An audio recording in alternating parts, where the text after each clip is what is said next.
Sila ke tepi, awak menghalang. Pada pukul 4.30 pagi, di koridor bilik kecemasan Hospital University Charité di Berlin, kedengaran kata-kata dingin seorang doktor wanita Jerman yang jelas tidak senang. Itu adalah penghinaan tanpa belas kasihan yang ditujukan kepada seorang lelaki Malaysia yang sedang membersihkan lantai. Namun, hanya beberapa menit kemudian, mustahil. Siapakah sebenarnya orang itu? Ekspresi di wajah wanita itu kini bercampur penyesalan dan kebingungan. Tangannya menggigil memegang rekod pesakit akibat terkejut. Desember di Berlin sangat dingin. Pada pukul 4 pagi, ketika bandar masih lena dibuai mimpi, Dr. Izwan bin Hassan sudah pun dalam perjalanan ke Hospital University Charité. 25 menit berbasikal dari apartemennya di daerah Prenzlauer Berg ke hospital. Itulah rutin hariannya. Bagi Izwan yang berusia 36 tahun, waktu pagi buta ini bukan sesuatu yang aneh. Bezanya, dahulu dia memegang pisau bedah menuju ke bilik pembedahan, kini dia memegang mop menuju ke koridor untuk membersih. Ini adalah kerja sambilan dengan upah 10 euro sejam, sejenis mini job di Jerman. Tangannya masih cekap dan fokusnya masih tajam. Tetapi kemampuannya kini digunakan untuk lantai, bukan lagi untuk menyelamatkan pesakit. Guten Morgen, sapa pengawal keselamatan di lobi hospital. Izwan membalasnya dengan bahasa Jerman yang kekok. Guten Morgen. Sebutannya masih tidak fasih, tetapi dia meyakinkan dirinya bahwa ia lebih baik daripada 4 bulan yang lalu. Turun dengan lift ke stor bawah tanah dan menyediakan peralatan pembersihan kini sudah menjadi rutin biasa. Sambil berjalan menyusuri koridor menuju bilik kecemasan, Izwan teringat akan pembedahan shift malam terakhirnya di Malaysia. Pembedahan pendarahan cerebrum akut seorang lelaki berusia 50-an berakhir pada pukul 6 pagi. Waktu itu pun, subuh yang sunyi seperti ini, tetapi kesunyian itu mempunyai makna yang sangat berbeza berbanding sekarang. Ketika itu, ia adalah kesunyian mulia yang menyelamatkan nyawa, tetapi kini, ia hanyalah kesunyian sunyi seorang pekerja pembersihan. Demi Sofia, Izwan mengulangi dalam hatinya. Apabila PhD Sofia tamat, segalanya akan berubah. Aku hanya perlu bertahan sehingga itu. Dia memujuk dirinya. Jika dia lulus, peperiksaan, FSP, pemeriksaan bahasa perubatan, dia boleh kembali ke bilik pembedahan. Tiba di bilik kecemasan, Izwan memulakan tugas pembersihan dari sudut seperti biasa. Adalah peraturan tidak bertulis bahawa kawasan katil pesakit tidak disentuh sehingga kaki tangan perubatan tiba. Cara dia memerah kain lap dan melutut di lantai jauh berbeza daripada penampilan seorang pakar bedah saraf yang telah melakukan banyak pembedahan otak selama 6 tahun. Tepat pada pukul 4.30 pagi, pintu bilik kecemasan terbuka kasar dan seorang wanita muda Jerman melangkah masuk. Clara Müller, 28 tahun, seorang residen tahun pertama perubatan kecemasan. Dia seorang elit yang lulus dengan cemerlang dari Fakulti Perubatan University Heidelberg, tetapi pengalaman praktikalnya di lapangan kecemasan masih sedikit. Dibesarkan dalam keluarga doktor, keyakinannya dalam bidang perubatan meluap-luap. Clara mengerutkan dahi melihat Izwan membersihkan lantai. Dia tidak suka laluan yang akan dilaluinya sedang dibersihkan. Bagi Clara, yang lahir dan dibesarkan di Jerman, pekerja asing hanyalah kewujudan yang diperlukan tetapi dianggap sebagai duri dalam daging. Sila ke tepi. Suara Clara dingin dan bernada perintah. Izwan cepat-cepat bangun dan bergumam, "Maafkan saya." Sebutannya yang kekok itu semakin mengganggu Clara. Apabila Izwan memberi laluan, Clara melanggar bahunya sambil lalu. Sama ada sengaja atau tidak, Izwan tidak berkata apa-apa. Kenapalah mereka mengambil orang seperti itu? Dia nampaknya tidak boleh bercakap bahasa Jerman dengan betul. Clara bercakap dengan rakan sekerjanya di stesen jururawat dan Izwan dapat mendengarnya. Jururawat rakan sekerjanya cuba menenangkannya, tetapi rungutannya tidak reda. Guten Tag, atau mungkin saya patut cakap dalam bahasa Cina? Suara Clara mengejek. Dia tanpa sensitiviti melontarkan ejekan itu, tanpa membezakan sama ada Izwan dari Malaysia atau Cina. Izwan terus mengemop. Dan dalam satu sudut hatinya, dia berasa kasihan dengan dirinya sendiri kerana terpaksa membiasakan diri dengan situasi seperti ini. Dulu, dia pasti akan bergegar marah, tetapi kini, hanya rasa pasrah yang hampir apatis yang tinggal. Layanan sebegini tidak dapat dibayangkan di Malaysia, tetapi di sini, dia hanyalah seorang pekerja pembersihan asing. Clara sesekali menjeling Izwan sambil menyusun rekod pesakit. Dia berpendapat orang seperti itu mencemarkan hospital. Berbeza dengan kaki tangan perubatan Jerman yang bersih, penampilan Izwan dengan pakaian kerja lama dan bahasa Jerman yang tidak fasih mengganggu hatinya. Dia sendiri tidak menyedari betapa dalamnya prasangka yang dia miliki. Izwan terus membersihkan tanpa suara. Setiap inci lantai di bilik kecemasan dibersihkan dengan teliti olehnya, tetapi tiada siapa yang menyedarinya. Dia dilayan seolah-olah tidak wujud, hanya diperlukan apabila ada keperluan. Namun, Izwan tahu siapa dia dan apa yang boleh dia lakukan. Pada pukul 5 pagi, Izwan selesai membersihkan bilik kecemasan dan berpindah ke kawasan lain. Barulah Clara dapat menumpukan perhatian kepada tugasnya dengan ekspresi yang lebih tenang. Namun, dia masih tidak tahu betapa besar kesilapan yang akan dilakukannya beberapa jam kemudian dan hakikat bahawa orang yang akan menyelamatkannya pada waktu itu adalah pekerja pembersihan yang baru sahaja dihina olehnya. Sambil berjalan di koridor, Izwan memikirkan isterinya, Sofia. Dia tahu apabila Sofia, yang mungkin masih tidur, bangun, dia akan membuat muka serba salah lagi. Melihat istrinya menitiskan air mata sambil berkata, "Awak tak patut buat semua ni, lebih menyakitkan daripada pembedahan mana-mana pun." Namun, Izwan tidak berniat untuk berputus asa. Dia akan dapat kembali ke bilik pembedahan tidak lama lagi, jadi dia bersedia untuk menanggung semua ini sehingga hari itu tiba. Subuh di Berlin masih dingin, tetapi di hati Izwan, api kecil harapan sedang membara. Tiada siapa yang tahu, tetapi dia adalah seorang doktor sejati, dan dia percaya suatu hari nanti dia akan kembali menyelamatkan pesakit. Dia sendiri tidak menyangka hari itu akan tiba lebih awal daripada yang dijangka. Pada pukul 8 pagi, tugas pembersihan Izwan selesai. Badannya terasa letih setelah 4 jam mengelap dan membersihkan setiap sudut hospital. Pergelangan tangan dan lututnya sakit, tetapi ini adalah kesakitan yang sudah biasa. Keletihan yang pernah dialaminya setelah memegang pisau bedah selama 8 jam berturut-turut adalah jenis yang berbeza sama sekali. Sambil menanggalkan pakaian kerjanya di bilik persalinan, dia menatap bayangan dirinya di cermin. Wajah lelaki berusia 36 tahun itu kini dipenuhi dengan keletihan yang mendalam. Ini adalah ekspresi yang tidak pernah dilihatnya di Malaysia. Pada waktu itu, walau selepas pembedahan yang paling sukar sekalipun, kepuasan kerana menyelamatkan pesakit akan terpancar di wajahnya. Kini, hanya ada rasa lega kerana telah mengharungi satu hari lagi. Ketika keluar dari hospital, udara pagi Berlin yang dingin menerpa pipinya.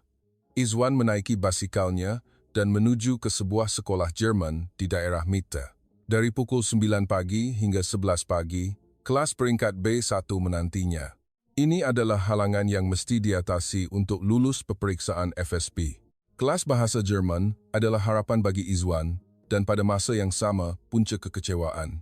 Kebanyakan rakan sekelasnya yang berjumlah kira-kira 20 orang lebih muda daripadanya.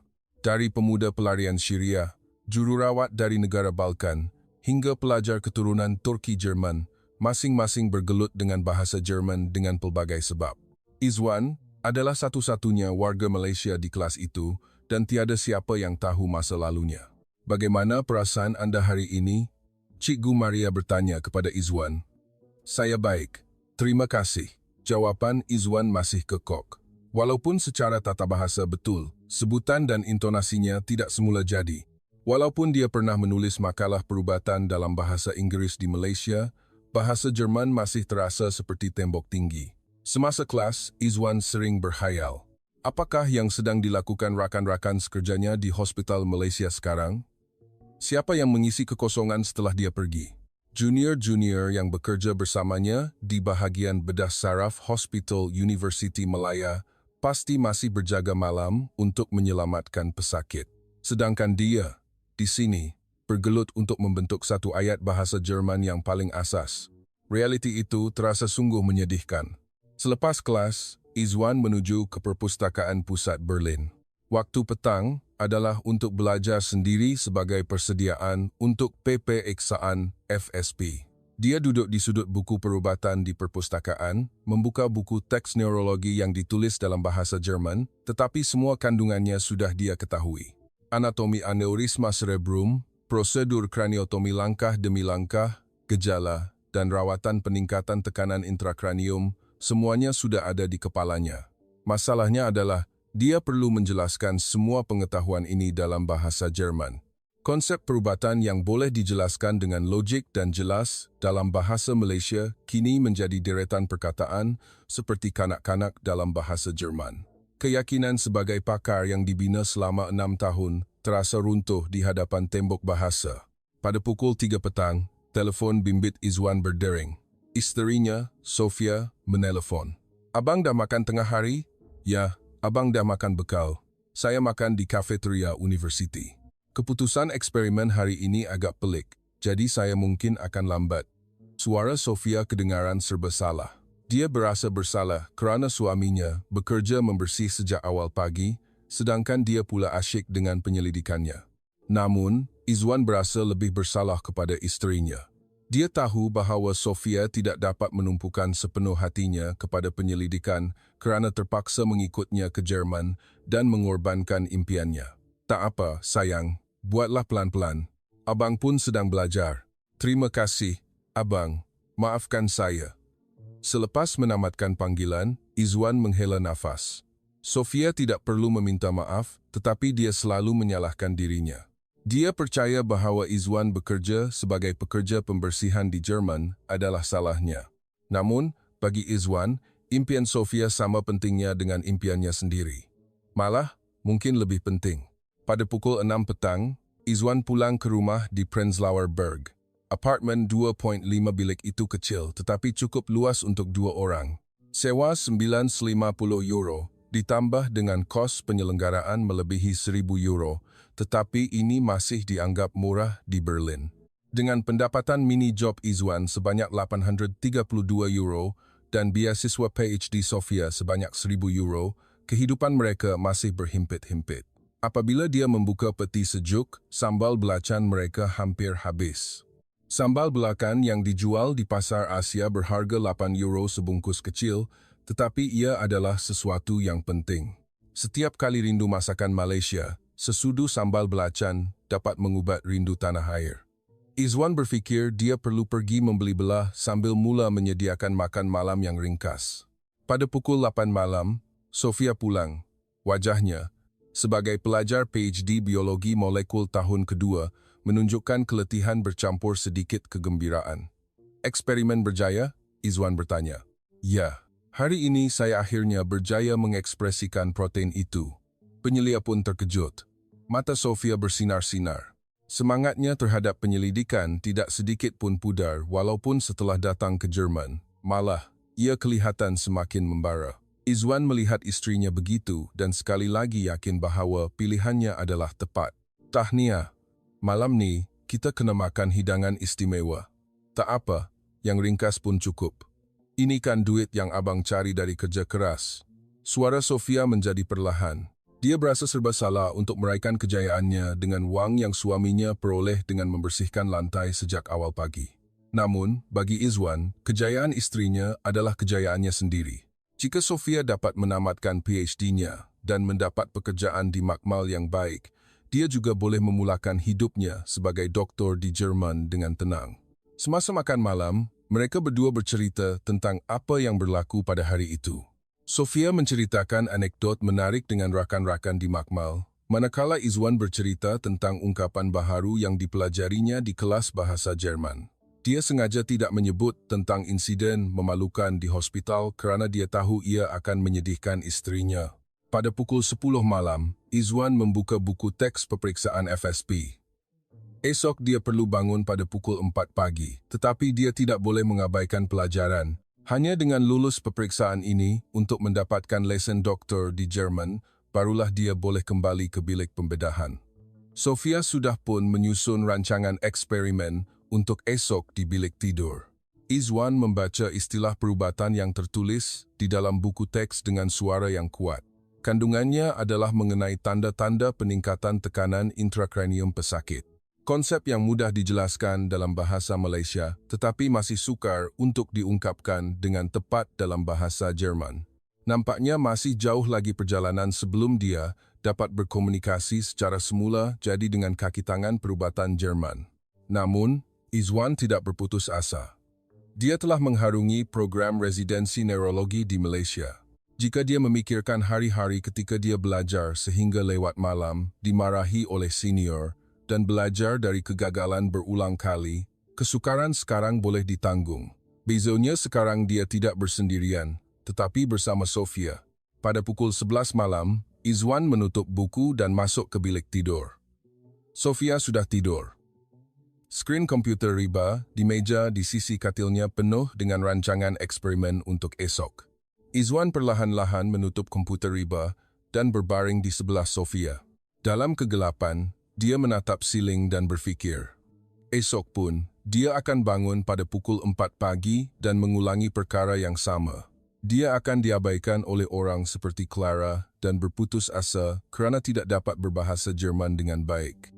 Tetapi dia percaya suatu hari nanti, dia pasti akan kembali berdiri di bilik pembedahan. Dia bersedia untuk menanggung semua ini sehingga hari itu. Tepat sebelum terlelap, Sofia berguling dan bergumam, "Maafkan saya." Suara itu kecil, tetapi Izwan mendengarnya dengan jelas. Hati Izwan sakit melihat istrinya berasa bersalah kepadanya walaupun dalam mimpi. Namun, pada masa yang sama, tekadnya semakin kuat. Dia bertekad untuk berjaya dan memastikan Sofia tidak perlu lagi berkata, "Maafkan saya." Malam di Berlin semakin larut, tetapi api harapan di hati Izwan masih membara. Dia percaya esok akan bermula hari baharu, dan himpunan hari-hari itu akan membawa kepada hari impiannya menjadi kenyataan. Dia hanya tidak tahu bahawa hari itu akan tiba jauh lebih awal daripada yang dijangka dan dalam bentuk yang sangat dramatik. Petang itu, seorang pesakit kecemasan dibawa masuk ke bilik kecemasan Hospital University Charité. Seorang lelaki Jerman berusia 65 tahun terbaring di atas pengusung dalam keadaan tidak sedarkan diri. Paramedik yang turun dari ambulans tergesa-gesa menjelaskan keadaannya. Dia dilaporkan rebah secara tiba-tiba di rumah. Pada masa itu, Izwan sedang mengemas bekas sisa perubatan di sudut bilik kecemasan. Dia sepatutnya sudah pulang setelah selesai membersihkan selama 4 jam, tetapi terpaksa menunggu sebentar kerana situasi kecemasan yang tiba-tiba.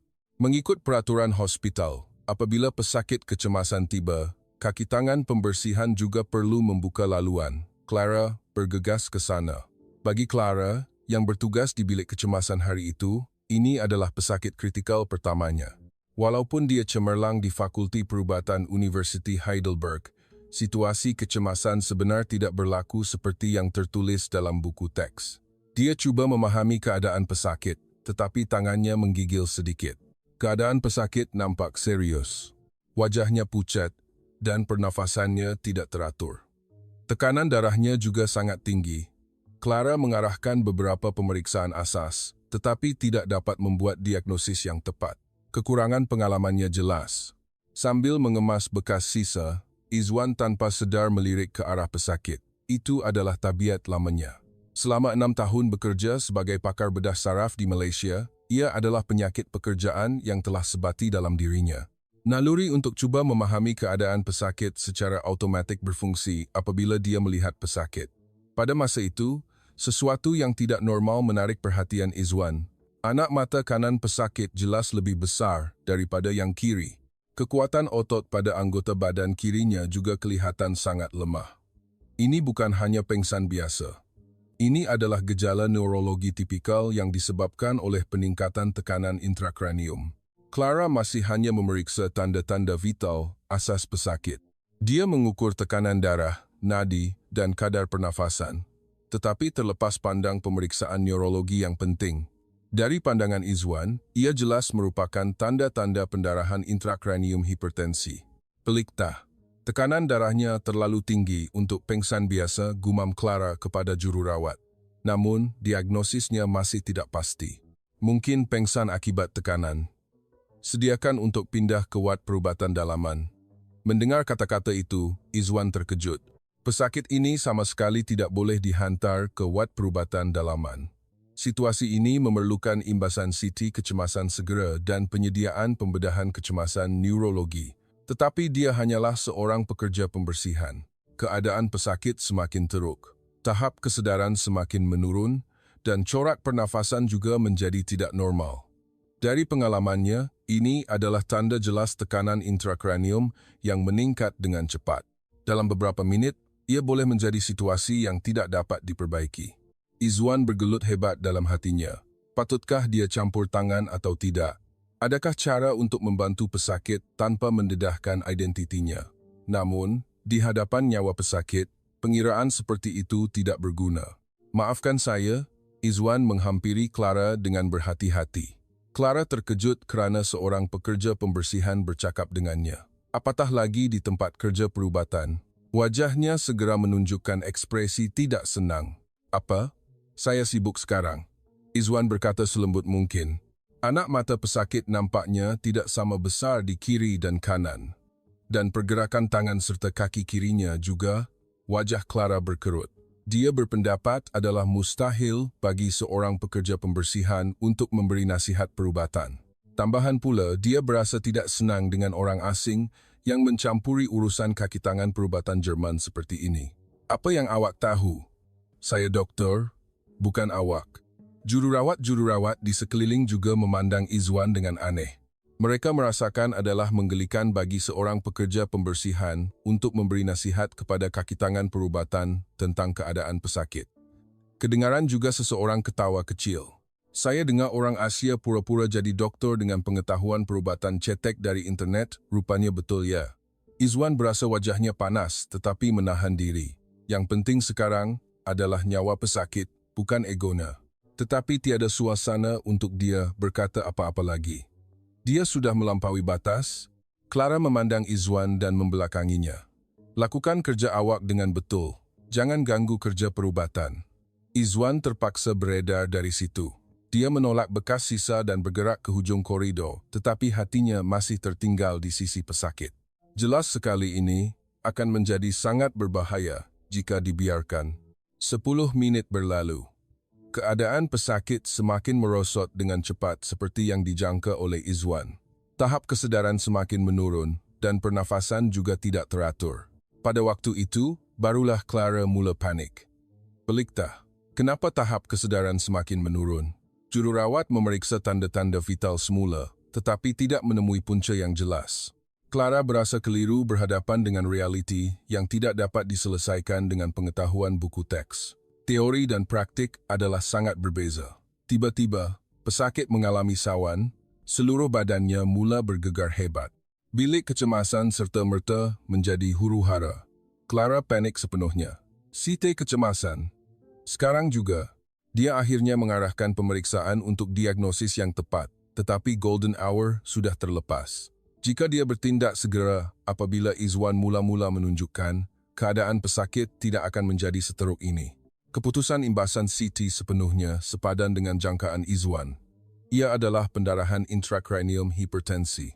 Pendarahan berlaku di bahagian dalam otak dan tekanan intracranium meningkat dengan cepat. Situasi ini memerlukan pembedahan kecemasan neurologi dengan segera. Clara melihat keputusan CT dan wajahnya pucat lesi. Dia menyadari hakikat bahawa diagnosis salahnya telah membahayakan pesakit. Penyesalan melanda. Dia tahu jika dia telah membuat diagnosis yang tepat dari awal, keadaan pesakit tidak akan menjadi seteruk ini. Kenapa saya tidak dapat mengetahuinya, walaupun gejalanya begitu jelas? Pada masa itu, ingatan tentang kata-kata pekerja pembersihan itu muncul di fikiran Clara. Kata-kata yang mengatakan anak mata pesakit tidak sama besar, dan pergerakan tangan serta kaki kiri pesakit tidak normal.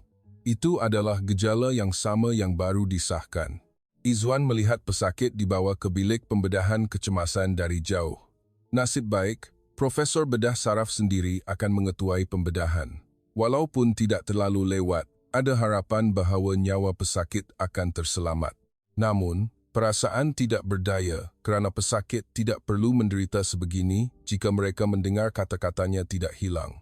Clara berdiri terpaku di hadapan bilik pembedahan. Keyakinannya hancur sepenuhnya kerana pesakit kritikal pertamanya berakhir seperti ini. Itu adalah saat dia menyedari jurang antara pengetahuan yang dipelajari di universiti dan realiti.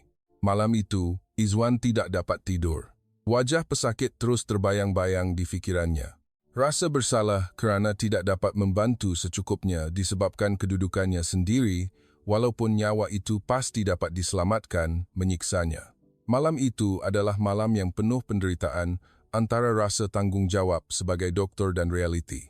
Namun, Izwan masih tidak tahu bahawa kejadian ini tidak akan berakhir dengan penyesalan semata-mata. Dalam beberapa hari, satu lagi situasi kecemasan yang lebih besar akan berlaku dan pada masa itu, dia tidak mempunyai masa untuk teragak-agak lagi. 3 hari kemudian, satu lagi ujian menanti Izwan. Hari itu pun, tugas pembersihan bermula pada pukul 4 pagi seperti biasa, tetapi ada suasana yang berbeza. Seluruh hospital lebih sibuk dari biasa, dan ekspresi kaki tangan perubatan juga menunjukkan ketegangan. Pada pukul 8 pagi, ketika Izwan selesai membersihkan dan sedang bersiap untuk pulang, tiba-tiba, siren berbunyi di bilik kecemasan. Seorang lagi pesakit kecemasan telah dibawa masuk. Tetapi kali ini, keadaannya berbeza. 3 ambulans tiba berturut-turut. Pesakit pertama adalah seorang wanita berusia 70-an. Dia rebah secara tiba-tiba di rumah dan tidak sedarkan diri. Pesakit kedua adalah seorang lelaki berusia 50-an yang mengadu sakit kepala teruk di tempat kerja dan dibawa ke hospital. Pesakit ketiga adalah seorang wanita berusia 60 konan yang tiba-tiba terhuyung-hayang dan terjatuh ketika berjalan di jalan. Izwan segera merasakan sesuatu yang aneh. Adalah terlalu tidak semula jadi untuk pesakit dengan gejala serupa dibawa masuk berturut-turut dalam satu hari. Terutama sekali, dia tidak dapat mengelak daripada berasa curiga kerana semua pesakit menunjukkan penurunan kesedaran dan gejala neurologi. Clara telah kehilangan keyakinan sepenuhnya sejak kejadian 3 hari yang lalu. Diagnosis salah yang pertama telah menjadi trauma baginya. Dia ragu-ragu dan teragak-agak di hadapan pesakit, tidak dapat memastikan. Kegagalan hari itu terus menghantuinya. Semasa memeriksa pesakit pertama, Clara sekali lagi berasa bingung. Walaupun tekanan darahnya tinggi, dia tidak dapat mencari gejala lain yang jelas. Dia takut akan gagal lagi seperti 3 hari yang lalu. Tangannya tidak menggigil, tetapi dia tidak yakin. Izwan memerhatikan keadaan dari jauh. Dia memerhatikan keadaan pesakit sambil berpura-pura mengemas peralatan pembersihan.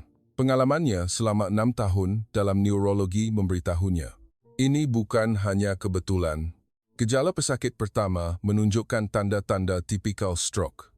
Kekuatan otot separuh badannya menurun dengan ketara dan ada gejala gangguan pertuturan. Namun, Clara masih tidak dapat membuat diagnosis yang tepat. Pesakit kedua kelihatan lebih serius. Sakit kepala teruk disertai gejala kekakuan kuduk. Dari pengalaman Izwan, ini berkemungkinan besar adalah pendarahan subarachnoid. Ini adalah penyakit yang disebabkan oleh pecah aneurisma cerebrum dan ia memerlukan pembedahan kecemasan segera. Pesakit ketiga juga serupa. Dia mengadu pening dan gangguan berjalan, yang juga merupakan gejala tipikal penyakit cerebrovaskular. Namun, Clara melihat ketiga-tiga pesakit sebagai kes berasingan dan tidak menyedari kaitannya. Izwan semakin cemas. Dia tidak boleh membiarkan situasi ini berlaku begitu sahaja. Ketiga-tiga pesakit menunjukkan gejala akut penyakit cerebrovaskular tetapi tidak menerima rawatan yang sewajarnya. Terutama pesakit kedua. Keadaannya sangat berbahaya. Namun, memikirkan kejadian 3 hari yang lalu, dia teragak-agak untuk bertindak segera. Kenangan diabaikan oleh Clara dan diejek oleh rakan sekerja masih segar. Walaupun begitu, nyawa pesakit-pesakit itu dipertaruhkan. Nurani sebagai dokter tidak membenarkannya berdiam diri. Maafkan saya, Izwan sekali lagi memberanikan diri dan menghampiri Clara. Clara mengerutkan dahi sebaik melihat wajah Izwan. Itu pekerja pembersihan 3 hari yang lalu. Dia berasa jengkel, memikirkan apa lagi yang mahu dikatakannya. Apa lagi? Saya kata saya sibuk, kan? Izwan berkata selembut mungkin. Maafkan saya. Saya rasa ketiga-tiga pesakit menunjukkan gejala yang serupa. Mungkin pemeriksaan vaskular. Reaksi Clara serta-merta. Dah mula lagi. Awak doktor ke? Saya doktor. Kaki tangan perubatan di sekeliling mula berbisik. Suasana menunjukkan pekerja pembersihan itu sekali lagi cuba memberi nasihat perubatan. Kedengaran juga seseorang mengeluh. Betul-betul tak masuk akal. Pekerja pembersihan nak diagnosis pesakit pula, kata seorang jururawat dengan sinis. Ini macam ciri-ciri orang Asia, saya dengar. Kalau tahu sikit, ingat dah tahu semua. Kaki tangan perubatan lain turut bersetuju. Izwan berasa wajahnya panas tetapi menahan diri. Yang penting adalah bukan perasaannya, tetapi pesakit-pesakit itu. Namun, tiada suasana yang akan memberinya peluang untuk bercakap lagi. Clara berkata dengan tegas, "Lakukan kerja awak, jangan campur tangan dalam hal perubatan." Izwan terpaksa beredar dari situ. Namun, hatinya terasa berat. Jelas sekali ada sesuatu yang terlepas pandang, tetapi tiada siapa yang mahu mendengarnya. 1 jam berlalu. Seperti yang dijangka oleh Izwan, keadaan mula merosot dengan cepat. Pesakit kedua tiba-tiba tidak sedarkan diri dan rebah. Ini adalah perjalanan tipikal pendarahan subarachnoid. Kenapa nih? Kenapa tiba-tiba? Clara panik. Keputusan imbasan Siti kecemasan sepenuhnya sepadan dengan jangkaan Izwan. Ia adalah pendarahan subarachnoid akibat pecah aneurisma cerebrum. Pembedahan kecemasan neurologi diperlukan dengan segera. Situasi yang sama berlaku kepada pesakit ketiga. Dia tiba-tiba mengalami kekeliruan kesedaran dan gejala kelumpuhan pada satu sisi anggota badan. Ini adalah stroke iskemik akut. Clara panik sepenuhnya. Dia tidak dapat membuat diagnosis yang betul untuk seorang pesakit pun, dan kini 3 orang berturut-turut mengalami kecemasan. Keyakinannya jatuh ke dasar bumi.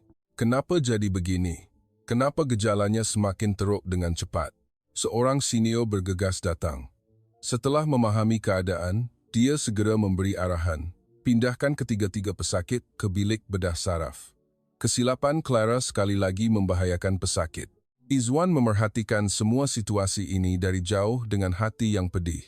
Jika diagnosis yang tepat telah dibuat dari awal, ini tidak akan berlaku.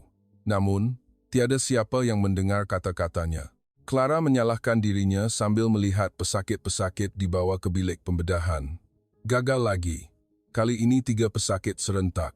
Keyakinannya sebagai doktor hancur sepenuhnya. Pada masa itu, kata-kata Izwan terlintas di fikiran Clara. Ketiga-tiga pesakit menunjukkan gejala yang serupa. Mungkin pemeriksaan vaskular. Kata-kata itu. Itu adalah diagnosis yang sama yang baru disahkan. Bagaimana dia tahu? Clara bergumam sendirian. Namun sudah terlambat. Ketiga-tiga pesakit semuanya berada dalam keadaan bahaya. Mereka perlu menjalani pembedahan setelah golden hour terlepas. Prognosis juga tidak menentu. Pulang ke rumah hari itu pun, Izwan tidak dapat menyembunyikan perasaannya yang berat. Rasa bersalah kerana tidak dapat berbuat apa-apa disebabkan kedudukannya sendiri, walaupun nyawa itu pasti dapat diselamatkan, membebani dirinya. Dia merasakan jurang antara rasa tanggung jawab sebagai doktor dan realiti semakin melebar. Sofia menyedari sesuatu telah berlaku melihat ekspresi Izwan. "Kenapa abang? Muka abang nampak pucat hari ini." "Tak ada apa-apa, sayang." Izwan tidak mahu membuat istrinya risau. Namun, dalam hatinya, konflik semakin mendalam. Sampai bila aku perlu terus melihat seperti ini? Sampai bila aku perlu menanggung situasi ini di mana aku tahu pesakit dalam bahaya, tetapi tidak dapat berbuat apa-apa? Malam itu, Izwan tidak dapat tidur. 3 pesakit hari itu tidak dapat keluar dari fikirannya. Fikiran bahawa mungkin hasilnya berbeza jika dia sedikit lebih berani, sedikit lebih tegas menyiksanya. Namun, Izwan masih tidak tahu bahawa beberapa hari kemudian, satu lagi situasi yang lebih besar akan berlaku, dan pada masa itu, dia tidak mempunyai masa untuk teragak-agak lagi. Dan bahawa saat itu akan mengubah nasibnya secara mendalam. 2 hari kemudian, pada pukul 10 pagi, satu kemalangan besar berlaku di bandar Berlin. Ia adalah kemalangan berantai di Lebuh Raya A. Santos. Sebuah lori tergelincir akibat hujan dan melanggar beberapa kenderaan berturut-turut. Seramai 9 mangsa, 5 daripadanya mengalami kecederaan kepala yang serius dan dibawa ke bilik kecemasan Hospital University Charité. Pada masa itu, Izwan sedang mengemas sisa perubatan berhampiran bilik kecemasan. Biasanya dia sudah pulang pada waktu itu, Tetapi hari itu, dia ditugaskan di kawasan pembersihan yang tamat lebih lambat. Dia segera merasakan sesuatu yang luar biasa telah berlaku apabila siren berbunyi. Sejak ambulans pertama tiba, bilik kecemasan bertukar menjadi medan perang. Seorang lelaki muda berusia 25 tahun, darah mengalir dari kepalanya. Kesedarannya separuh sedar. Pesakit kedua adalah seorang wanita berusia 30 konan yang mengalami sawan seluruh badan.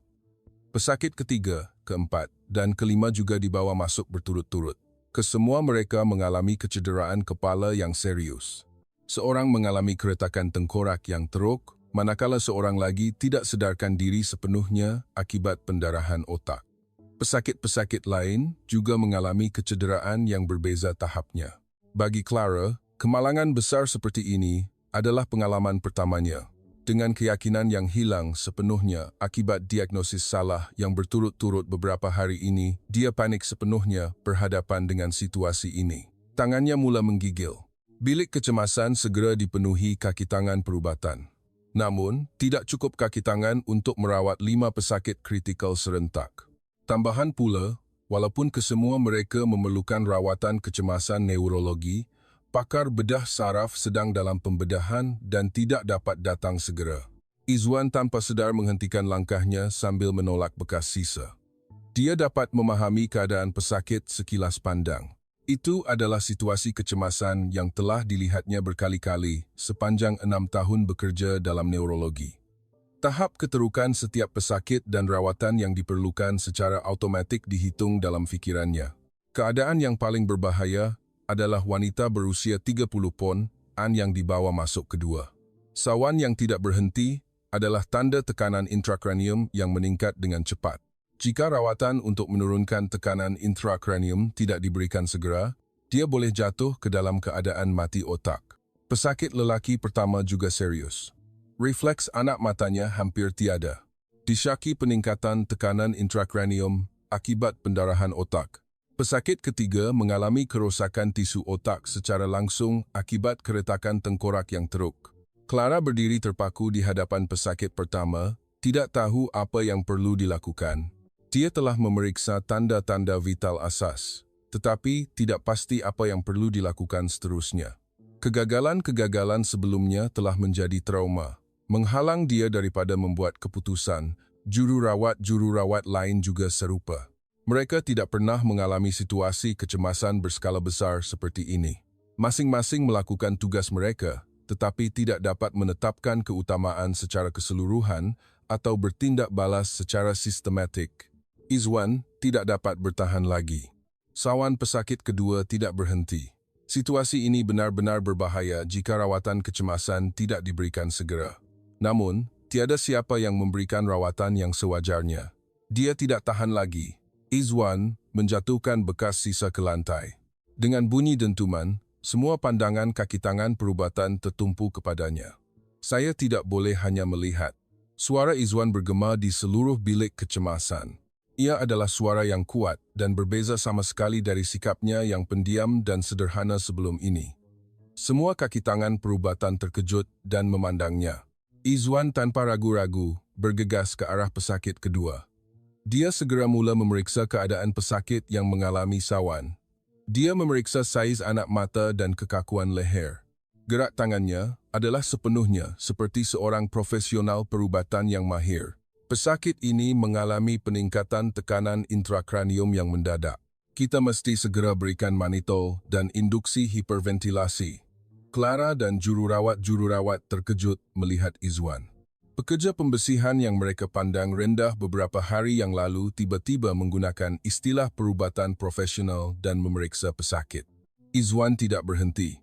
Dia juga bergegas ke arah pesakit pertama dan dengan cepat melakukan pemeriksaan neurologi. Dia menilai skala koma Glasgow dan memeriksa refleks otak. Setiap pergerakannya sempurna dan cekap. Pesakit ini disyaki hematoma epidural akut. Sila bersedia untuk kraniotomi segera selepas imbasan CT. Melihat pesakit ketiga, dia segera membuat keputusan. Mampatan otak akibat keretakan tengkorak yang teruk. Pembedahan kecemasan diperlukan. Dia juga mendiagnosis pesakit keempat dan kelima dengan pantas dan menetapkan keutamaan. Dia menunjukkan arah rawatan mengikut urutan pesakit yang paling kritikal. Seluruh proses itu tepat dan sistematik. Jururawat mula bergerak mengikut arahan Izwan. Pengetahuan pakarnya kelihatan begitu meyakinkan. Ini adalah penilaian perubatan yang tepat dan rawatan kecemasan yang pantas yang belum pernah mereka lihat sebelum ini. Izwan sendiri memastikan laluan intravena untuk menurunkan tekanan intrakranium pesakit kedua. Cara dia memasukkan jarum ke dalam saluran darah dengan tepat adalah seperti seorang dokter veteran. Itu adalah saat kemahirannya yang selama ini tersembunyi meledak. Setelah manitol diberikan, sawan pesakit perlahan-lahan mula reda. Saiz anak mata juga kembali normal. Diagnosis tepat dan rawatan pantas Izwan telah menyelamatkan nyawa pesakit. Pesakit pertama juga serupa. Mengikut arahan Izwan, imbasan CT kecemasan dilakukan dan hematoma epidural akut disahkan. Penyediaan untuk pemindahan ke bilik pembedahan segera dimulakan. Berkat tidak terlepas golden hour, prognosis pembedahan dijangka baik. Pesakit-pesakit lain juga mula menerima rawatan yang sesuai berdasarkan diagnosis tepat Izwan. Kelima-lima pesakit telah melepasi ambang bahaya. Jika Izwan tidak campur tangan, ia pasti akan menjadi situasi yang sangat serius. Clara menatap Izwan dengan terpaku. Siapakah sebenarnya orang ini? Dia tidak faham bagaimana dia boleh melakukan rawatan yang begitu profesional. Hakikat bahawa pekerja pembersihan yang dia pandang rendah beberapa hari yang lalu adalah seorang profesional perubatan yang jauh lebih baik daripadanya sangat mengejutkan. Siapakah sebenarnya orang itu? Gumam seorang jururawat. Dia kata dia pekerja pembersihan, tapi kemahirannya, kaki tangan perubatan lain juga kelihatan tidak percaya. Izwan akhirnya menarik nafas lega setelah menstabilkan kelima-lima pesakit. Ia adalah rasa kepuasan yang lama tidak dirasakan. Kegembiraan sebagai doktor yang menyelamatkan pesakit merebak ke seluruh badannya. Ia juga merupakan saat dia mendedahkan identitinya yang sebenar yang selama ini tersembunyi. Bilik kecemasan sunyi sepi. Semua kaki tangan perubatan menatap Izwan. Mereka semua terdiam melihat kebolehan luar biasa yang ditunjukkan oleh pekerja pembersihan yang mereka abaikan sebentar tadi. Pada masa itu, Profesor Harry bergegas masuk ke bilik kecemasan. Dia datang tergesa-gesa setelah mendengar berita tentang kemalangan berantai itu. Namun, bertentangan dengan jangkaannya, semua pesakit telah menerima rawatan kecemasan yang sesuai dan berada dalam keadaan stabil. Profesor Harry cuba memahami keadaan. Siapa yang melakukan rawatan kecemasan ini? Tahap rawatannya cukup profesional. Semua pandangan tertumpu kepada Izwan. Seorang lelaki Asia yang memakai pakaian pembersihan berdiri menarik perhatian Profesor Harry. Pada mulanya dia berasa pelik. Kenapa ada pekerja pembersihan di kalangan kaki tangan perubatan? Namun, setelah mendengar penjelasan jururawat, ekspresi Profesor Harry berubah. Pekerja pembersihan itu telah menyelamatkan kesemua 5 pesakit kritikal.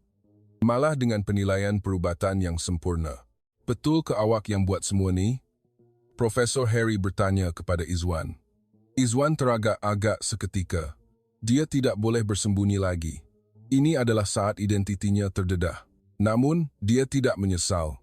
Cukuplah dia dapat menyelamatkan pesakit. Ya, saya yang melakukannya. Izwan menjawab dengan tenang. Profesor Harry bertanya lebih lanjut. Di mana awak belajar pengetahuan bedah saraf yang begitu profesional? Tahap rawatan awak sekarang melebihi pakar biasa. Akhirnya, tiba masanya untuk Izwan mendedahkan rahsia yang selama ini dia simpan. Jurang antara kehidupannya sebagai pekerja pembersihan dan dirinya yang sebenar akhirnya terisi. Pandangan tajam Profesor Harry menatap Izwan dengan penuh persoalan. Sebagai seseorang yang telah bekerja dalam bidang bedah saraf selama 25 tahun, dia tahu dengan tepat betapa profesionalnya rawatan kecemasan yang baru disaksikannya. Adalah sukar bagi pakar bedah saraf biasa untuk merawat secepat dan setepat itu. Izwan menarik nafas panjang. Dia tidak mahu lagi menyembunyikan atau bersembunyi. Pada saat ini, setelah menyelamatkan pesakit, dia malah berbangga. Tiba masanya untuk mendedahkan dirinya yang sebenar yang telah disembunyikan sebagai pekerja pembersihan selama beberapa bulan. Saya adalah pakar bedah saraf di Hospital University Malaya di Malaysia. Bilik kecemasan serta-merta diselubungi kesunyian. Kaki tangan perubatan yang tadinya bising kini terdiam. Mereka tidak dapat menerima hakikat yang mengejutkan bahawa orang yang mereka sangka pekerja pembersihan adalah seorang pakar bedah saraf. Clara menatap Izwan dengan mulut ternganga. Dia teringat betapa biadabnya dia sebelum ini dan wajahnya menjadi merah padam. Dia tidak percaya dia telah melontarkan kata-kata menghina seperti itu kepada rakan sekerja perubatan. Profesor Harry meminta penjelasan lebih lanjut. Pakar bedah saraf, berapa lama pengalaman awak? Izwan mula menjelaskan latar belakangnya dengan tenang. Setelah tamat pengajian di Fakulti Perubatan, dia menjalani setahun latihan, 4 tahun program residensi bedah saraf, dan kemudian memperoleh kelayakan pakar.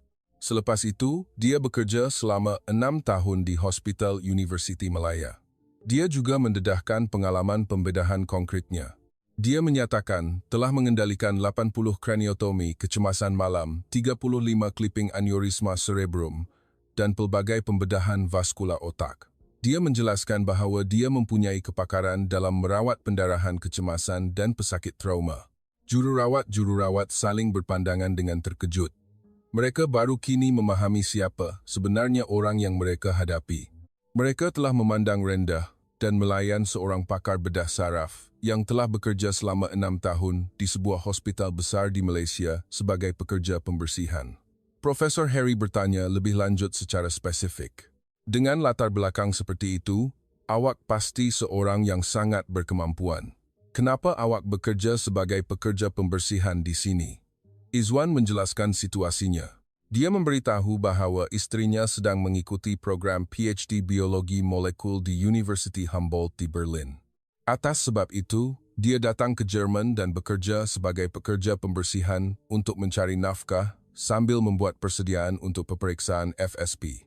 Jika saya lulus peperiksaan FSP, saya boleh bekerja sebagai doktor di Jerman, tetapi tembok bahasa lebih tinggi daripada yang saya sangka. Ekspresi Profesor Harry berubah menjadi serius. Dalam bidang perubatan Jerman, mendapatkan kaki tangan perubatan asing yang cemerlang adalah isu penting. Terutama dalam bidang pakar seperti bedah saraf, terdapat kekurangan tenaga kerja. Seseorang dengan latar belakang seperti Izwan adalah aset yang sangat berharga. Clara berasa malu dan merasai betapa kecilnya dirinya apabila teringat tindakannya sebelum ini. Sila ke tepi yang dia katakan kepada rakan sekerja pakar. Apa yang awak tahu, yang dia pandang rendah. Lakukan kerja pembersihan awak dengan betul, yang dia hina. Setiap saat terlintas di fikirannya, mustahil. Kalau begitu, saya selama ini, Izwan melihat Clara yang keliru, malah berasa serba salah. Tak apa puan, wajar saja puan berfikir begitu. Saya tidak mendedahkan identiti saya. Namun, kaki tangan perubatan lain di bilik kecemasan tidak dapat pulih dari kejutan. Mereka menyadari betapa beratnya prasangka yang mereka miliki sebelum ini. Mereka malu dengan diri mereka yang menghakimi orang berdasarkan penampilan dan pekerjaan. Profesor Harry bertanya lagi kepada Izwan soalan yang lebih spesifik. Berdasarkan rawatan kecemasan tadi, awak sangat berkemampuan. Bagaimana awak mengatasi perbezaan antara sistem perubatan Malaysia dan Jerman? Izwan menjawab, prinsip asas perubatan adalah sama. Menyelamatkan pesakit adalah keutamaan, selebihnya akan difikirkan kemudian. Profesor Harry mengangguk mendengar kata-kata itu. Ia adalah jawapan yang menunjukkan semangat doktor sejati. Falsafah mengutamakan nyawa pesakit adalah sama di mana-mana negara.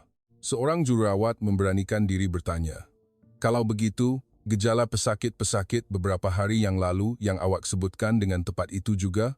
Ya, ia adalah gejala tipikal penyakit vaskular. Saya telah melihat banyak kes serupa di Malaysia. Mendengar jawapan Izwan, kaki tangan perubatan saling berpandangan. Hakikat bahawa pekerja pembersihan itu dapat memahami diagnosis yang terlepas pandang oleh mereka adalah lebih mengejutkan. Penyesalan melanda, betapa banyak nasihat yang telah mereka abaikan. Profesor Harry ingin menguji lagi kebolehan Izwan. Kalau begitu, bagaimana pandangan awak tentang prognosis pembedahan untuk 5 pesakit hari ini? Izwan menganalisis dengan tenang. Dia menyatakan bahawa pesakit pertama mempunyai kemungkinan pulih sepenuhnya kerana rawatan dapat diberikan dalam golden hour. Untuk pesakit kedua, Dia meramalkan komplikasi neurologi akan dapat diminimumkan kerana kawalan tekanan intrakranium berjaya. Dia menjelaskan secara terperinci tentang pesakit-pesakit lain satu persatu. Dia memahami sepenuhnya kaedah pembedahan, proses pemulihan, dan komplikasi yang perlu diberi perhatian. Dari pandangan Profesor Harry, itu adalah penilaian seorang pakar yang sangat berpengalaman. Hebat. Awak memang sangat berpengalaman, Izwan. Walaupun diakui oleh Profesor Harry, tetap tenang. Saya telah melihat ramai pesakit. Di Malaysia, pesakit kecemasan memang sangat ramai. Pada masa itu, Clara dengan berhati-hati menghampiri Izwan. Dia ingin meminta maaf atas kekasaran sebelumnya. Namun, kata-kata sukar keluar. Dia terlalu malu dengan betapa beratnya prasangka yang dia miliki. Doktor, saya benar-benar minta maaf. Saya sangat biadab. Suara Clara bergetar. Dia tidak percaya dia telah melayan rakan sekerja pakar seperti itu, terutama kepada seseorang yang jauh lebih berpengalaman dan berkebolehan daripadanya. Izwan malah memujuk Clara. Tak apa, Puan. Saya pula yang patut minta maaf kerana tidak bercakap dari awal. Profesor Harry mencadangkan kepada Izwan. Bila awak merancang untuk mengambil peperiksaan FSP, kami mungkin boleh membantu. Mata Izwan bersinar. Betul ke, Doktor? Sekarang saya di peringkat B1, jadi saya perlu tingkatkan ke C1 sebelum boleh mengambil peperiksaan. Kami boleh menulis surat cadangan dari hospital kami dan kami juga boleh membantu dengan bahasa Jerman perubatan. Orang yang berkemampuan seperti awak sangat diperlukan dalam bidang perubatan Jerman. Izwan tersentuh dengan cadangan Profesor Harry. Harapan tiba-tiba menyinari persiapan FSP yang selama ini dia perjuangkan sendirian. Dia berpendapat ia akan menjadi lebih mudah dengan bantuan kaki tangan perubatan Jerman. Jururawat juga mula memandang Izwan dengan cara yang baharu, kini dengan rasa hormat. Mereka menyedari betapa salahnya tindakan mereka yang memandang rendah sebelum ini. Mulai sekarang, kami akan melayan doktor dengan sewajarnya, kata seorang jururawat dengan hormat.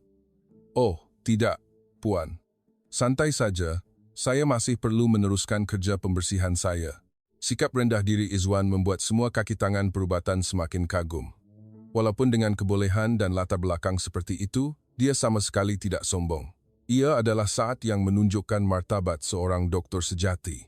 Profesor Harry akhirnya berkata, mulai hari ini, saya ingin menerima awak sebagai perunding tidak rasmi pasukan kami. Buat masa ini, sehingga awak lulus peperiksaan FSP. Senyuman ceria terukir di wajah Izwan. Ia adalah senyuman ikhlas yang telah lama tidak dilihatnya. Akhirnya, ia adalah saat dia diakui sebagai dirinya yang sebenar. Petang itu, rumah Izwan berbeza dari sebelumnya. Tiada lagi keperluan untuk bersembunyi atau dipandang rendah. Dia berasa seperti telah mendapatkan semula identitinya. Dia tidak sabar untuk memberitahu Sofia berita ini. Namun, Izwan masih tidak tahu bahawa kejadian ini tidak akan berakhir dengan pendedahan identiti semata-mata. Dalam beberapa hari, satu kebenaran yang lebih menyentuh hati akan terungkap. 2 hari kemudian, Profesor Harry memanggil Izwan secara peribadi. Mereka bertemu di bilik mesyuarat yang tenang di hospital. Izwan menyangka ia adalah tentang peperiksaan FSP, tetapi ekspresi Profesor Harry berbeza dari biasa. Ia adalah pandangan yang serius dan penuh rasa ingin tahu. Dr. Izwan, ada satu perkara yang ingin saya tanyakan. Profesor Harry bertanya kepada Izwan. Ia adalah mengenai banyak kejadian yang berlaku di hospital sejak beberapa bulan lalu. Terutama, beberapa kali diagnosis yang hampir terlepas pandang oleh kaki tangan perubatan telah diperbetulkan secara tidak dijangka. Ada beberapa maklumat tanpa nama yang kami terima. Ia adalah nasihat perubatan yang tepat mengenai keadaan pesakit, tetapi kami tidak tahu dari siapa. Wajah Izwan sedikit berubah. Jelas sekali Profesor Harry telah menyedarinya. Perkara yang selama ini dia lakukan secara rahsia telah terbongkar. Profesor Harry menjelaskan secara spesifik. Dalam 4 bulan ini, kami telah menerima sejumlah 8 nasihat perubatan tanpa nama. Semuanya adalah diagnosis yang tepat. Dan berkat itu, pesakit dapat menerima rawatan yang sesuai. Pada mulanya, kami tidak tahu siapa, tetapi dengan kejadian ini, kami mendapat petunjuk. Izwan memutuskan bahawa dia tidak boleh lagi menyembunyikannya. Memandangkan identitinya sudah terdedah, tiada sebab untuk terus bersembunyi. Dia berpendapat lebih baik untuk berterus terang. Ya, saya yang melakukannya. Izwan mula menjelaskan kejadian-kejadian itu satu persatu. Dia menjelaskan bahawa dia secara tidak sengaja memerhatikan keadaan pesakit semasa membersih. Ia adalah naluri sebagai doktor. Begitu juga dengan diagnosis salah pertama Clara. Dia mendedahkan bahawa dia tidak dapat melihat pesakit dalam bahaya dan telah menghubungi senior secara anonim. Dia menjelaskan bahawa dia tidak dapat mendedahkan identitinya kerana kedudukannya. Saya tidak dapat berdiam diri melihat pesakit dalam bahaya. Tetapi siapa yang akan mendengar nasihat perubatan dari seorang pekerja pembersihan? Profesor Harry mengangguk. Dia memahami sepenuhnya kedudukan Izwan. Walaupun dia mempunyai pengetahuan perubatan yang tepat, dia tidak dapat bersuara kerana status sosialnya. Izwan menjelaskan lebih lanjut. Dia sering melihat gejala yang terlepas pandang setiap kali dia melihat pesakit. Dia menyatakan bahawa terdapat banyak kes di mana tanda-tanda peningkatan tekanan intrakranium terlepas pandang, pemeriksaan neurologi tidak dilakukan dengan betul dan penilaian keterukan salah. Di Malaysia, pesakit kecemasan memang sangat ramai. Ada hari di mana 3,4 pesakit pendarahan otak sahaja datang dalam satu hari. Saya rasa berkat itu, saya dapat mengembangkan kemahiran untuk mengenal pasti gejala. Profesor Harry sangat tersentuh mendengar cerita Izwan. Dia tersentuh dengan hakikat bahawa dia terus berusaha demi keselamatan pesakit walaupun menyembunyikan identitinya. Itu adalah tindakan yang menunjukkan semangat doktor sejati. Kalau begitu, kes 3 pesakit beberapa hari yang lalu juga? Ya, ketiga-tiga mereka adalah gejala akut penyakit cerebrovaskular. Saya berpendapat ada kaitan, tetapi sukar untuk mengatakannya secara langsung. Izwan menjelaskan keadaan hari itu. Ketiga-tiga pesakit semuanya dalam keadaan berbahaya, namun dirawat secara berasingan. Mereka tidak melihat gambaran keseluruhan. Profesor Harry ada satu lagi soalan. Tapi kenapa awak tidak mendedahkan identiti awak dari awal? Awak boleh saja mengikuti prosedur yang sah dan mula bekerja sebagai doktor di Jerman. Izwan menghela nafas panjang. Dia tahu soalan ini akan datang. Sebenarnya, itu adalah bahagian yang paling rumit. Ia adalah demi istrinya. Izwan mula bercerita tentang Sofia. Dia menjelaskan semula bahawa Sofia sedang mengikuti program PhD Biologi Molekul di University Humboldt di Berlin. Namun, kali ini ada butiran yang lebih terperinci. Sofia telah menamatkan program sarjana di Malaysia, tetapi dia ingin melakukan penyelidikan yang lebih mendalam. Dia sangat tertarik dengan persekitaran penyelidikan di Jerman. Namun, dia hampir berputus asa memikirkan keluarganya. Saya yang mencadangkan. Mari kita pergi ke Jerman, jangan mengorbankan impian awak. Suara Izwan penuh kasih sayang. Dia berpendapat menghentikan sementara kerjayanya sendiri tidak mengapa demi impian istrinya. Kebahagiaan Sofia adalah kebahagiaannya. Namun, dia berkata bahawa setelah datang ke Jerman dan berhadapan dengan realiti, ia lebih sukar daripada yang disangka. Persediaan untuk peperiksaan FSP juga tidak mudah, dan tembok bahasa juga tinggi. Dan yang paling penting, masalah kos sara hidup adalah yang terbesar. Saya ingin Sofia hanya menumpukan perhatian kepada program PhD-nya, supaya dia dapat menumpukan sepenuh perhatian kepada penyelidikan tanpa perlu risau tentang wang. Atas sebab itulah dia mula bekerja sebagai pekerja pembersihan. Gaji sejamnya murah, tetapi waktunya fleksibel. Dia boleh membersih pada waktu pagi dan membuat persediaan FSP pada waktu petang. Ini adalah cara untuk tidak membebankan Sofia dan pada masa yang sama tidak mengorbankan impiannya sendiri. Pada mulanya, dia menyangka hanya perlu bertahan beberapa bulan. Dia juga menyangka akan lulus peperiksaan FSP dengan cepat.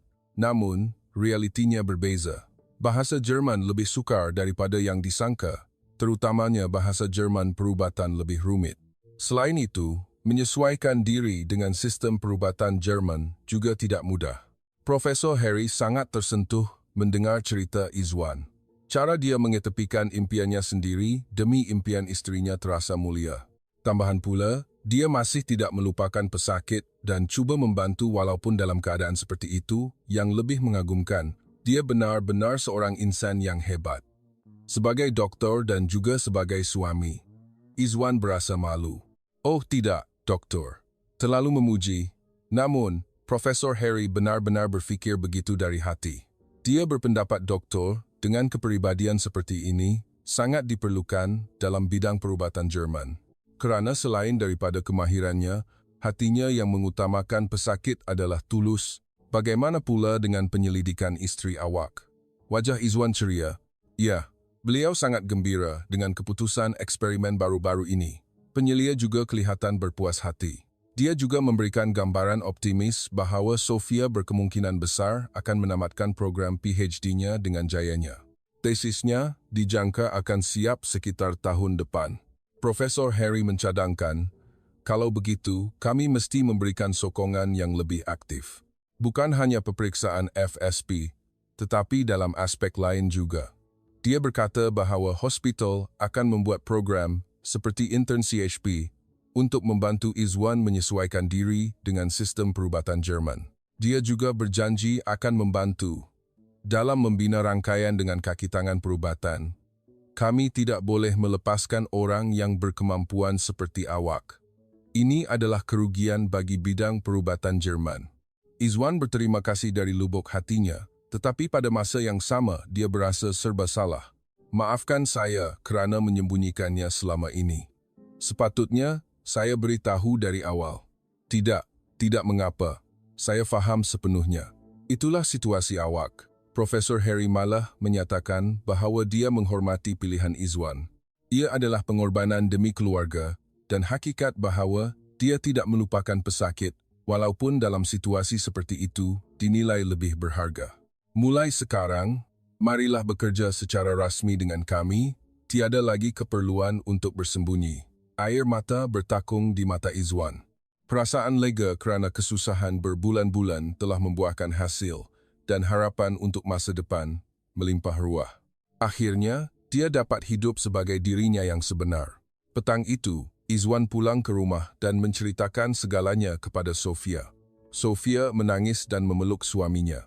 Rasa bersalah kerana telah menyebabkan suaminya menderita dan rasa bangga terhadap suaminya melanda secara serentak. Ini adalah permulaan baharu yang sebenar. Izwan diberi peluang untuk merealisasikan impiannya sebagai doktor dan Sofia impiannya sebagai penyelidik bersama-sama. Sebulan kemudian, perubahan yang menakjubkan berlaku di Hospital University Charité. Izwan tidak lagi memakai pakaian pembersihan. Dengan pertimbangan istimewa dari Profesor Harry, dia mula bekerja sebagai perunding sementara di hospital.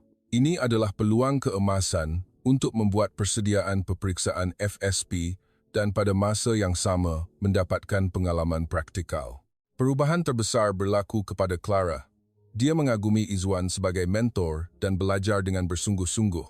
Pada mulanya, egonya terluka, tetapi dia menyedari bahawa merawat pesakit dengan betul adalah yang paling penting. Doktor, bagaimana saya patut melihat pesakit ini? Clara bertanya kepada Izwan dengan berhati-hati. Sikap angkuhnya yang dahulu hilang sama sekali. Sebaliknya, dia penuh dengan sikap rendah diri untuk belajar. Izwan menerangkan dengan ramah. Dia mengajar secara langkah demi langkah bagaimana mentafsirkan gejala neurologi pesakit dan pemeriksaan apa yang diperlukan. Clara mencatat dan mendengar dengan tekun. Terima kasih, doktor. Saya benar-benar banyak belajar. Kemahiran Clara semakin meningkat dengan ketara. Dengan bimbingan Izwan, dia dapat mengukuhkan semula kaedah yang terlepas pandang, terutama keupayaannya untuk membuat keputusan dalam situasi kecemasan meningkat dengan pesat. Jururawat-jururawat juga mengubah sikap mereka sepenuhnya terhadap Izwan. Kini, mereka memandangnya dengan rasa hormat. Mereka menyedari betapa salahnya prasangka yang mereka miliki sebelum ini. Terima kasih kepada doktor, suasana hospital benar-benar bertambah baik, kata seorang jururawat. Malah, suasana di bilik kecemasan telah berubah. Setelah Izwan menyertai, komunikasi kaki tangan perubatan menjadi lancar dan kualiti rawatan pesakit juga meningkat. Yang paling penting, timbul sikap untuk belajar dari satu sama lain. Profesor Harry memerhatikan perubahan Izwan dengan gembira. Ia sama sekali berbeza dari penampilannya yang malu-malu ketika mereka pertama kali bertemu. Kini, dia adalah seorang doktor sejati yang penuh keyakinan. Dr. Izwan, bagaimana persiapan peperiksaan FSP awak? Izwan menjawab, cukup lancar, doktor. Dengan mengendalikan tugas praktikal sambil mempelajari bahasa Jerman perubatan secara semula jadi, ia menjadi lebih mudah. Malah, kemampuan bahasa Jerman Izwan meningkat dengan sangat ketara. Melalui komunikasi harian dengan kaki tangan perubatan, tembok bahasa semakin rendah. Terutama, dia hampir dapat menggunakan istilah perubatan profesional dengan sempurna. Dengan kadar ini, lulus peperiksaan nampaknya tidak menjadi masalah. Izwan tersenyum mendengar kata-kata Profesor Harry. Saya merancang untuk mengambil peperiksaan bulan depan. Saya juga semakin yakin. Peperiksaan FSP yang sebelum ini kelihatan mustahil, kini menjadi matlamat yang realistik. Dia dapat berkembang dengan cepat berkat bantuan rakan sekerja dan pengalaman praktikal. Di rumah Izwan juga ada perubahan. Penyelidikan Sofia juga berjalan lancar. Setelah suaminya kembali stabil, dia sendiri dapat menumpukan perhatian lebih kepada penyelidikan. Abang, hari ini penyelia sangat berpuas hati dengan draft tesis saya. Sofia menyampaikan berita gembira itu. Tesis PhD-nya dijangka akan siap lebih awal daripada yang dijangka. Tahniah, sayang. Berbaloilah usaha keras awak. Izwan juga sangat gembira. Melihat impian istrinya menjadi kenyataan, dia sama sekali tidak menyesali kesusahan sebelumnya. Ini semua kerana abang. Saya dapat sampai ke tahap ini kerana saya dapat menumpukan perhatian hanya kepada penyelidikan tanpa perlu risau tentang wang. Izwan malah berasa serba salah dengan kata-kata terima kasih Sofia. Abang pula yang patut berterima kasih. Kerana awak, abang dapat melakukan apa yang abang benar-benar ingin lakukan. Mereka berdua menyedari bahawa pengorbanan masing-masing akhirnya kembali sebagai kebahagiaan yang dikongsi bersama. Ia adalah saat mereka memahami makna cinta sejati. 2 bulan kemudian, keputusan peperiksaan FSP akhirnya keluar. Izwan lulus dengan cemerlang. Malah, dengan markah yang sangat tinggi. Bantuan dari Profesor Harry dan rakan-rakan sekerja di hospital adalah kekuatan besar. Tahniah. Keputusan yang sangat cemerlang. Profesor Harry mengucapkan tahniah kepada Izwan. Dengan ini, Izwan kini boleh bekerja secara rasmi sebagai doktor di Jerman. Adakah awak akan menyertai pasukan bedah saraf kami secara rasmi? Izwan mengangguk kepada cadangan Profesor Harry. Tentu sekali, Doktor. Terima kasih banyak-banyak. Ia adalah saat ahli baharu menyertai Jabatan Bedah Saraf Hospital University Charité. Izwan bukan lagi seorang yang berkebolehan tersembunyi. Dia telah memulakan permulaan baharu sebagai seorang pakar bedah saraf yang berani. Clara adalah orang yang paling gembira dengan kejayaan Izwan. Tahniah banyak-banyak, Doktor. Saya sangat gembira dapat bekerja bersama secara rasmi sekarang. Dia benar-benar menghormati Izwan dari lubuk hatinya. Dia menyedari betapa bodohnya prasangka awalannya dan kini dia menganggapnya sebagai rakan sekerja terbaik. Jururawat-jururawat juga serupa. Akhirnya pasukan kita lengkap. Dengan penyertaan Izwan, suasana pasukan bedah saraf menjadi lebih baik. Pengalaman luas dan kepribadian rendah dirinya memberi impak positif kepada seluruh pasukan. Beberapa bulan kemudian, pembentangan tesis PhD Sofia diadakan. Ramai penyelidik menghadiri pembentangan yang berlangsung di Auditorium Besar University Humboldt. Izwan tentu sahaja turut hadir. Pembentangan Sofia sempurna. Dia menjelaskan hasil penyelidikannya selama beberapa tahun secara sistematik. Semasa sesi soal-jawab, dia menjawab semua soalan dengan jelas. Ini benar-benar hasil penyelidikan yang hebat. Seorang penilai memuji dengan bersungguh-sungguh. Itu adalah saat gelaran doktor disahkan. Impian Sofia akhirnya menjadi kenyataan. Setelah pembentangan tamat, Sofia memberi salam kepada para hadirin. Saya ingin memperkenalkan orang yang paling saya banggakan di sini. Semua pandangan tertumpu kepada Sofia, suami saya.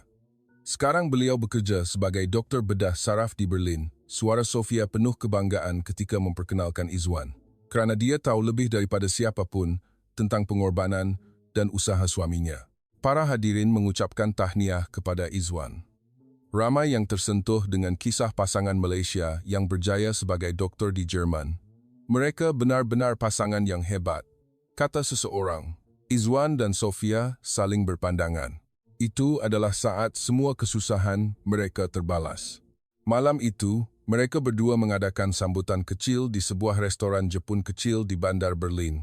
Sambil makan sup miso dan jinger teriyaki, mereka mengimbas kembali hari-hari yang telah berlalu. Memang susah, tapi awak berjaya bertahan, kata Izwan. Mustahil tanpa abang, jawab Sofia. Mereka berdua sekali lagi merasakan rasa terima kasih antara satu sama lain. Mereka dapat tumbuh bersama tanpa mengorbankan impian masing-masing adalah kerana kepercayaan dan kasih sayang antara satu sama lain.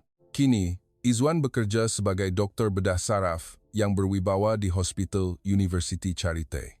Dia dihormati oleh rakan sekerja dan disayangi oleh pesakit. Membimbing junior seperti Clara juga menjadi kepuasan besar baginya. Sofia, setelah memperoleh gelaran PhD, mula bekerja sebagai penyelidik di sebuah institut penyelidikan terkenal di Berlin. Dia kini berjalan gagah di laluan penyelidik yang diimpikannya. Kehidupan mereka berdua di Berlin kini stabil sepenuhnya. Mereka telah mengatasi kesukaran dan prasangka awal dan berjaya dalam bidang masing-masing. Izwan kadang-kadang berfikir, bagaimana jadinya jika dia memalingkan muka dari pesakit-pesakit pada hari itu. Namun, dia yakin bahawa kebahagiaan sekarang adalah kerana dia tidak mengorbankan rasa tanggungjawabnya sebagai doktor. Kisah Izwan yang menunjukkan bahawa kebolehan sejati tidak dihakimi oleh penampilan atau status sosial masih diceritakan di Hospital University Charité. Bersama dengan pelajaran tentang pentingnya melihat intipati manusia. Pada suatu malam di Berlin, Izwan dan Sofia berbual sambil berjalan di taman berhampiran rumah mereka. Sambil merealisasikan impian masing-masing, mereka sekali lagi merasakan betapa berharganya dapat bersama.